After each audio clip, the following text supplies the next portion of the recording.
Pernahkah Anda terpikir dari mana istilah nama Taman Kanak-Kanak dalam bahasa Indonesia, atau Taman Pendidikan Kanak dalam bahasa Malaysia dan Kindergarten dalam bahasa Jerman atau Inggris? Sejarah awalnya sekolah dalam jenjang pendidikan anak usia dini ini bermula dari abad pertengahan abad 19 di tanah Jerman. Ialah Friedrich Wilhelm August Froebel atau Froebel sang pendiri Taman Kanak-Kanak pertama di dunia pada tahun 1837, di mana ia menamakan sekolah yang didirikannya dengan frase Kindergarten. Kinder artinya anak-anak, Garten artinya taman dalam bahasa Jerman. Friedrich Froebel dilahirkan Oberweibach di kerajaan Schwarzburg, Rudolstadt di Thuringia, sebuah bagian dari Konfederasi Jerman pada tanggal 21 April 1782. Froebel mengawali karir sebagai guru sekolah menengah di Frankfurt sekitar awal abad 19, namun pemikirannya berubah tentang orientasi pendidikan yang dianutnya, ketika ia sempat berguru dengan ahli pedagogi terkenal asal Swiss Johann Heinrich Pestalozzi, seorang peletak dasar konsep pentingnya memberikan pendidikan bagi anak-anak usia dini. Selepas berguru dengan Pestalozzi, ia mulai berpikir ingin mendirikan sekolah berkonsep untuk anak-anak usia dini. Selepas Perang Napoleon di awal abad 19 yang menggegerkan tanah Eropa, Froebel mulai bekerja dan mengajar berpindah-pindah tempat.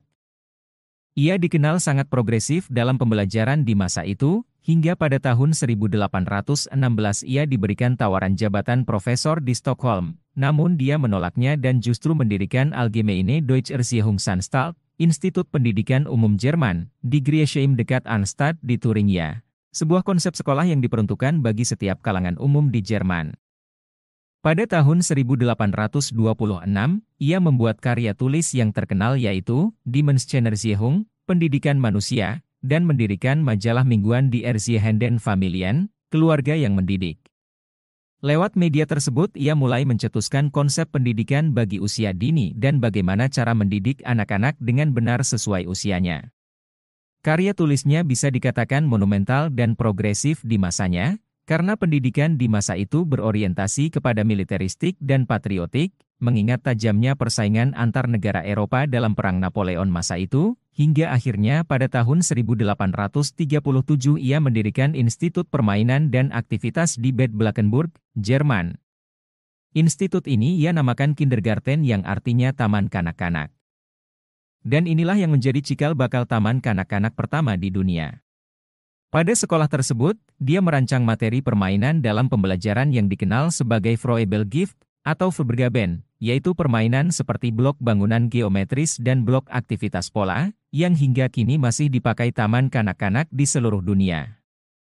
Gagasan terbesar dari Friedrich Froebel ialah menekankan betapa pentingnya memperhatikan setiap aktivitas anak dalam pembelajaran.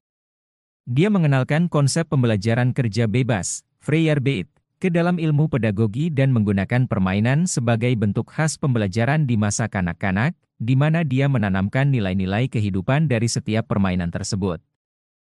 Kegiatan di Taman Kanak-Kanak yang dia dirikan meliputi menyanyi, menari, berkebun, dan bermain mandiri.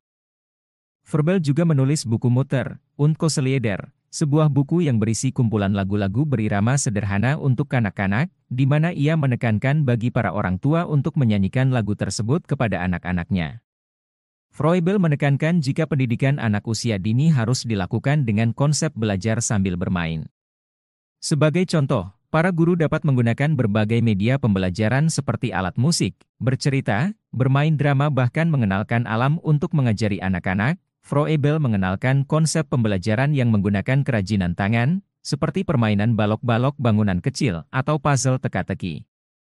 Froebel juga menjelaskan bahwa metode belajar secara berkelompok atau grouping sangat efektif untuk bagi perkembangan anak-anak usia dini. Froebel berpandangan bahwa anak-anak dapat memperoleh keterampilan kognitif dan sosial dengan cara merangsang rasa keingintahuan mereka untuk belajar. Froebel mempunyai keyakinan bahwa pengajar bergender wanita memiliki kelebihan dalam kepekaan dan kualitas terbaik untuk memberikan pembelajaran kepada anak-anak dalam membantu perkembangan keterampilan emosional mereka. Maka dari itu, Froebel membuka sekolah pelatihan hanya untuk guru bergender wanita-wanita. Namun dalam perjalanannya, ide Froebel tersebut ditentang oleh pemerintah Jerman yang sedang membangun kekuatan militernya, Pasca Perang Napoleon, dan pemerintah Jerman pun mengambil keputusan untuk menutup semua sekolah yang didirikan Froebel pada tahun 1851. Akan tetapi konsep pendidikan yang dirintis oleh Froebel ini justru terus berkembang dan menyebar ke seluruh dunia. Banyak negara belahan Eropa lainnya serta Amerika akhirnya mulai membuka kindergarten untuk berbagai kalangan. Bahkan, antara tahun 1900-an dan awal Perang Dunia Pertama, Inggris dan Prancis mulai membuka kindergarten atau Froebelschool gratis untuk anak-anak yang kurang mampu. Froebelschool pun akhirnya merambah ke Hindia Belanda pada awal abad 20, namun sekolah ini hanya diperuntukkan bagi kaum kulit putih saja. Dan pada tahun 1919 berdirilah taman kanak-kanak pertama yang didirikan oleh orang Indonesia asli yang diperuntukkan bagi kaum pribumi masa itu, yaitu Froebelschool Aisyah oleh Nyai Ahmad Dahlan, istri dari Kiai Ahmad Dahlan, pendiri Muhammadiyah, namun kemudian namanya diganti menjadi Bustanul Atfal, yang artinya kebun anak-anak, dan Mbak Aisyah hingga kini masih eksis berdiri hingga kini dan tersebar di seluruh Indonesia. Pasca kemerdekaan Indonesia, pemerintah pun mulai mendirikan beberapa sekolah konsep Froebelschool, namun mengganti frasenya menjadi taman kanak-kanak. Namun masih terbatas di kota-kota besar saja. Pada medio 1980-an di mana semakin berkembangannya kesadaran masyarakat akan pentingnya pendidikan anak usia dini dan kondisi stabilitas ekonomi yang mulai membaik. Di berbagai tempat, mulai banyak taman kanak-kanak yang didirikan baik di kota dan pedesaan, dengan target menyasar anak usia 3-4 tahun dengan konsep kelompok bermain atau kober. Hingga akhirnya pemerintah mengeluarkan Undang-Undang Nomor 2 Tahun 1989 tentang Sistem Pendidikan Nasional dan Peraturan Pemerintah Nomor 27 Tahun 1990 tentang Pendidikan Prasekolah yang memberikan jaminan status pendidikan anak-anak, saat itu yang disebut pendidikan prasekolah. Sehingga pendidikan prasekolah dapat diakui sebagai bagian konsep pendidikan dari sistem pendidikan nasional. Maka dengan berlakunya peraturan tersebut, lembaga pendidikan swasta semakin turut meramaikan pendidikan prasekolah ini dengan mengenalkan berbagai macam konsep pembelajaran, mulai dari taman kanak-kanak berbasis kurikulum pendidikan agama hingga taman kanak-kanak berbasis kurikulum internasional, dan sampai saat ini, konsep taman kanak-kanak semakin beragam, dengan penambahan materi pendidikan seperti outbound, ketangkasan, toilet training dan lainnya. Froebelschool atau taman kanak-kanak bukanlah sekedar tempat bermain belaka bagi anak-anak usia dini, tetapi justru bagian penting dalam fase usia emas anak-anak kita, maka sejatinya konsep bermain adalah esensi dari pembelajaran anak usia dini itu sendiri.